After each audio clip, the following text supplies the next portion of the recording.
ഈ കാണുന്ന നോക്കുക പുറകിൽ ആരും നമ്മുടെ തീ കായൊന്നുമല്ല. ഇതാണ് ഇന്നത്തെ തുള്ളിൻ്റെ ആഫ്റ്റർ വർക്ക്. സോ ഗൈസ്, ഇത് വളരെ നാൾക്ക് ശേഷം ഞാൻ വീണ്ടും വീഡിയോ ഇട്ട് തുടങ്ങുകയാണ്. അപ്പോൾ ഇന്നത്തെ പരിപാടി എന്താണെന്ന് വെച്ചാൽ ഇന്നാണ് നമ്മുടെ ക്രിസ്മസ് പ്രോഗ്രാം. ശരി, ക്രിസ്മസ് കഴിഞ്ഞിട്ടാണോ ക്രിസ്മസ് പ്രോഗ്രാം എന്ന് ചോദിച്ചാൽ തെറ്റ് പറയാൻ പറ്റില്ല. ഇന്ന് നമ്മളുടെ യൂത്തിൻ്റെ പരമായിട്ടുള്ളൊരു ഗെയിം ഷോ ആയിരുന്നു രാവിലത്തെ പരിപാടി എന്ന് പറയുന്നത്. ആൻഡ് അതെല്ലാം കഴിഞ്ഞതിന് ശേഷം നമ്മൾ വീട്ടിൽ വന്നിട്ട് നമ്മൾ മാഗി ഉണ്ടാക്കി. വേറെ ഒന്നും കഴിക്കാനുള്ള മൂഡ് എനിക്കില്ലായിരുന്നു. പിന്നെ അവിടെ നിന്ന് വീണ്ടും കെട്ടി ഒരുങ്ങി വൈകിട്ടത്തെ പരിപാടിക്ക് നമ്മൾ വീണ്ടും പോയിരിക്കുന്നു. ആൻഡ് ഇതായിരുന്നു നമ്മുടെ പരിപാടി. നമ്മുടെ ഗസ്റ്റായിട്ട് വന്നിരിക്കുന്നത് മറ്റേ സീരിയലിലെ കാര്യം നിസാരം സീരിയലിലെ അനീഷ് ആണ്.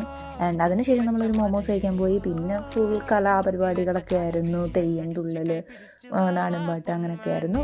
അപ്പം ഇതായിരുന്നു ഞാൻ പറഞ്ഞ തുള്ളൽ. ഈ തുള്ളലിൻ്റെ ആഫ്റ്റർ എഫക്റ്റ് ആണ് നിങ്ങൾ ആദ്യം കണ്ടത്. ആഫ്റ്റർ എഫക്റ്റ് വേണമെങ്കിൽ ഞാൻ ഒന്നും കൂടെ നിങ്ങൾക്ക് റിപ്പീറ്റ് അടിച്ച് കാണിക്കാം. ഇതേ കണ്ടു. അങ്ങനെ പരിപാടിയെല്ലാം കഴിഞ്ഞതിന് ശേഷം നമ്മൾ വീട്ടിലെത്തിയപ്പോൾ തന്നെ സമയം 1-2 മണി. അപ്പോൾ ഇന്നത്തെ വീഡിയോ ഇത്രയുള്ളൂ. ബൈ.